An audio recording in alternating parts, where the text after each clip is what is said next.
What's up, guys? Welcome back to my YouTube channel. And today I'm going to be taking you through the habits that made me sharp at 18 and the ones that destroyed me. But I want to specifically start with the ones that destroyed me. First of all, the habits that destroyed me, right? The first habit that I listed here that destroyed me is smoking weed. Now, the reason that I listed this, and many of you may think, no, weed has health benefits. Weed can help you with this. But what if I'm being productive while smoking? Sure. I used to justify it to myself like that too, right? And look, I'm not perfect either. I've been away from weed now for about 2 weeks, right?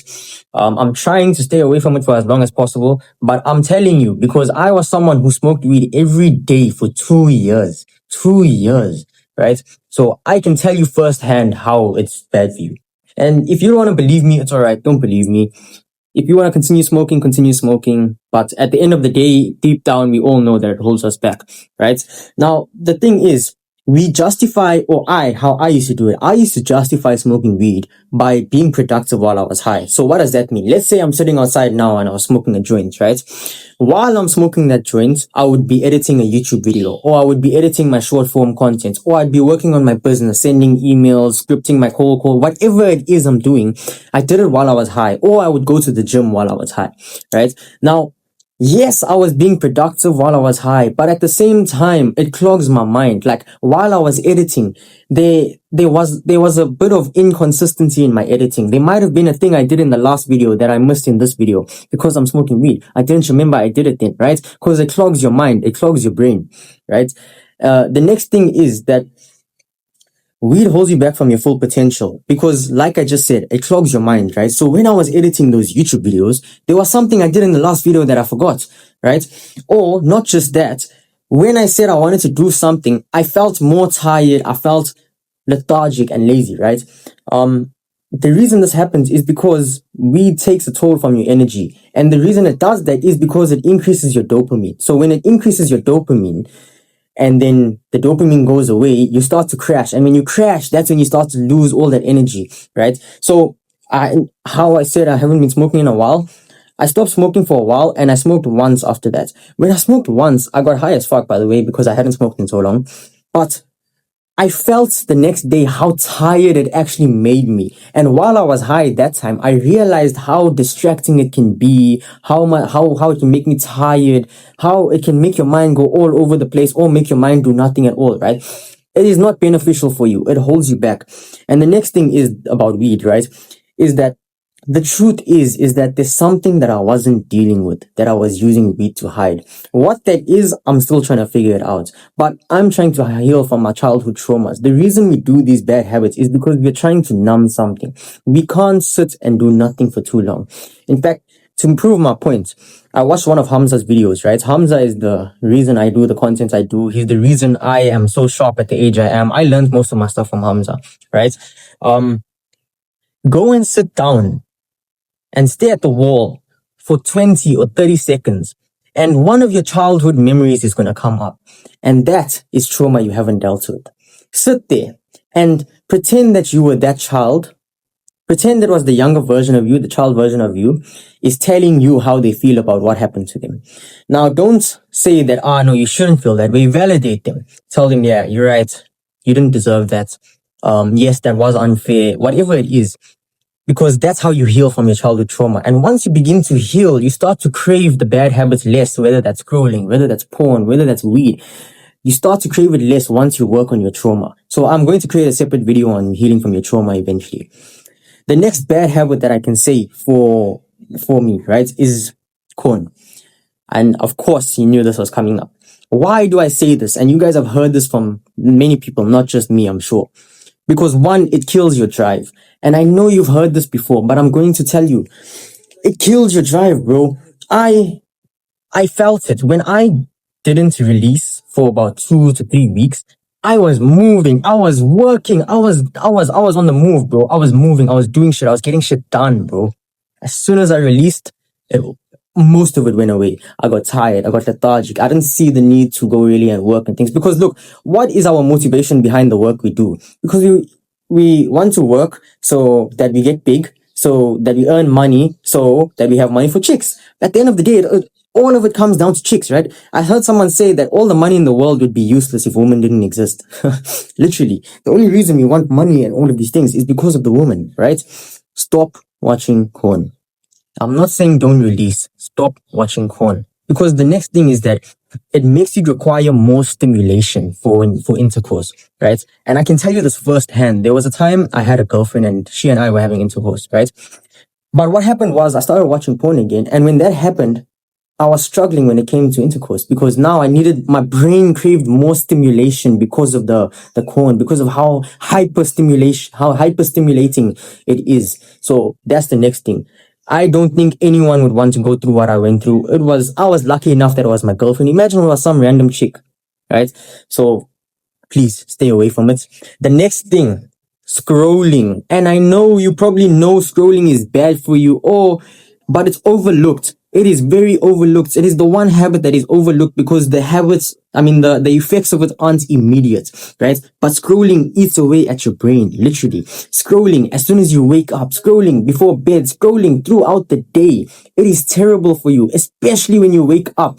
Did you know that the dopamine that you get in the first 4 hours of the day, your brain will crave that the next day when you wake up. So I try to stay away from my phone as long as possible as soon as I wake up. I try and do good habits, right? I try and wake up. I wake up, then I'll go and meditate, right? Then maybe I'll go journal. Then maybe I'll go for a run. Then maybe I'll start filming content. I'm giving myself healthy dopamine because that's what my brain will crave again the next day, not scrolling, right? So when you have that instant hit of dopamine when you wake up, then everything else feels boring the rest of the day. Imagine having to go and sit down and send cold emails to prospects for your business after scrolling, right? It seems boring as hell compared to just sitting there scrolling, looking at videos, right? So then it makes the rest of your day feel bland. It makes it feel boring, right? By the way, guys, if you guys haven't already, please make sure you smash that like button and make sure to drop a subscribe. If you know anyone who needs to hear the stuff I'm talking about, please send them this video. So now let's talk about the habits that made me sharp. And these are some really good habits, but I'm sure many of you probably heard of them before. You just didn't take it serious. And I'm going to tell you exactly why you should and why you should listen to them. Because look at where I am today and I'm only 18, right? So the first habit that made me sharp is meditation. You're probably thinking, oh, he's one of those guys one of those gurus that speak about meditation. Bro, I'm not kidding you. There is so much benefit and value in meditating, right? You just wouldn't know because you haven't tried it, right? Knowing and not doing is truly not knowing. So don't say you know that meditation is beneficial for you, but you're not meditating. So what did I just say? Knowing and not doing is truly not knowing. So knowing porn is bad for you, but you're still watching it is truly not knowing. Knowing meditation is good for you, but not meditating is truly not knowing. I think I heard it from Brian Tracy or John Rohn. Is that his name? I can't remember. Yeah. The reason I say meditation is good habits, it's one of the habits that made me sharp, right? Is because meditation makes it easier for you to stay locked in because it grounds you. Meditation genuinely makes you a happier person. I had time. So I just finished matric last year or school last year, right? In between my holiday, I had a 2 or 3 week holiday and I had free time. Now, yes, I was waking up, I was working on my content, I was hitting the gym 7 days a week, but I was unfulfilled. I wasn't feeling happy. So what did I do to change that? I started meditating. I started meditating as soon as I wake up. As soon as I wake up, I sat up and I started meditating. Even if it's for 10 seconds or 20 seconds, do it as soon as you wake up. It was life changing for me. I started having way better days compared to what I was having before then, right? So I had all the time in the world. I was working on my content. I was still hitting the gym, but something was missing and I felt unfulfilled until I started meditating, right? Meditation helps you with mindfulness. It helps you live in the moment and appreciate the little things in life, right? The next good habit that I have for you is journaling. I'm sure once again, you're like, one of those gurus that say, these habits are good for you. Let me tell you why. Journaling helps you zoom out on life and appreciate how far you've come. Let me give you an example of that, right? The beginning of 2025, I was posting 2 short form videos a week, right? By the end of the year, I was posting 5 a week. I mean, at some points I was posting one a day, but I stopped posting Friday and Saturday for certain reasons. So I was posting 5 a week by the end of the year. Now, I wasn't, I didn't appreciate the fact that I've gotten so far to the point where I'm posting 5 times a week, right? But when I sat down and I was looking and read my journal from the beginning of the year, I saw that I was only posting twice a week, and I'm like, wow, I've come so far. And it helped me zoom out and appreciate the little things in life, right? Gratitude journaling also helps you appreciate the little things in life. Imagine saying, I am grateful for the people who made my shirts. Who's thinking of that? No one, right? That's why I say these things help you appreciate the little things in life. The next habit that made me sharp, like very, very sharp, was tracking my day. Now, why do I say tracking my day made me sharp? Because tracking your day, it makes you aware of where your time is going. When you're scrolling, you don't know where your time is going, right? By the end of the day, if you had to look back and ask yourself what you did at this time, you wouldn't be able to know. Maybe you'd be able to know what you did from this hour to this hour and in that hour, but there's going to be some gaps that you don't know what you're doing, right? Because you are most likely distracted or wasting the time, right? So it makes you aware of where you're spending your time.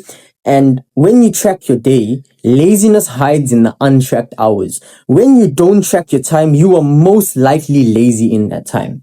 And it's true. From the time I started doing it, that's what happens to me. The times that I have on my calendar when I track it, the time slots that I empty there, I was wasting the time, bro. I was either scrolling, I was probably watching TV. I don't know. I mean, I barely watch TV anymore, right? I only watch YouTube, but still, I actually only watch YouTube when I eat. So the only other time I'm watching is if it's something specific that's going to help me with my business or my content. Then I'll go on YouTube to watch.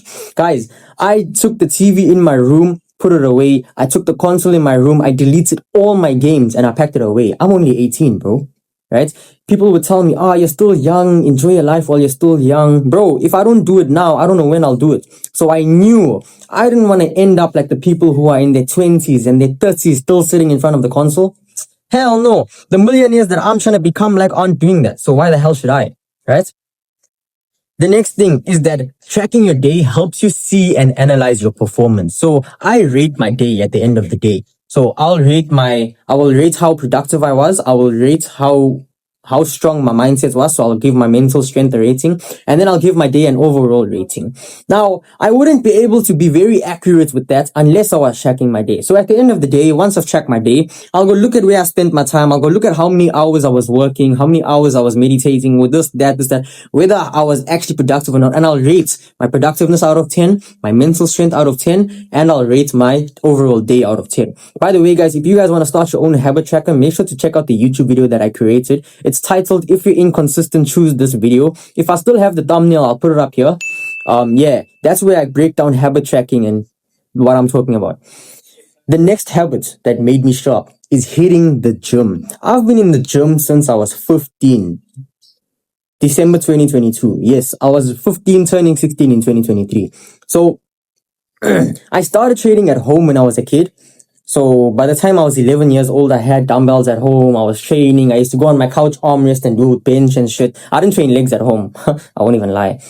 But yeah, hitting the gym is one of the best habits I ever started because it's one thing that it made my mindset stronger. Because when you're in the gym and you told yourself you're going to do 10 reps, but by rep number 8, it starts to hurt and you want to quit. That's when you have to continue going. That's when you know your mental strength.